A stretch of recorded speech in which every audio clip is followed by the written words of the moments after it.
কাজ নাই কাম নাই শুধু ঘুরি আর ভিডিও বানাই। এই প্ল্যাটফর্মে যারা কাজ করে তাদের শুধু শত কাজের মাঝেও ভিডিও বানাতে হয়, এটা আমরা সবাই জানি। তো দেখেন, আমার খালাতো ভাইয়ের বউ রান্না করছে দেশি মুরগি। মাংসের মধ্যে যে মশলাগুলো দিতে হয় সেই মশলাগুলো দিয়ে খুব ভালো করে ভাবেই কষিয়ে নিচ্ছে। কষানোর পরে একে একে মাংসগুলো ধুয়ে ধুয়ে দিয়ে দিচ্ছে।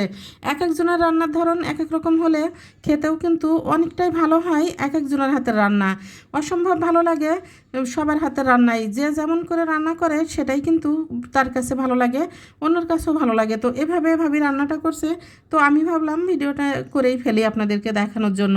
অনেকে দেশি মুরগির মধ্যে আলু দেয়, আমাদের বাড়িতে বা খালাদের বাড়িতে ওরা মাংসের মধ্যে আলু দেওয়া একদমই পছন্দ করে না। এইভাবে মাংসটা রান্না করবে, একদমই ঝোল থাকবে না।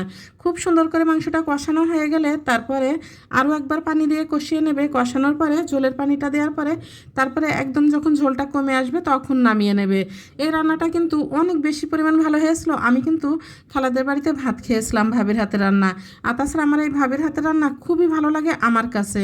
আমার আমার বান্ধবী, আমার ভাবি এত পরিমাণ ভালো রান্না করে, এদের রান্না খেলে মুখে স্বাদ লেগেই থাকে। একদমই সত্যি কথা, খুবই ভালো লাগে।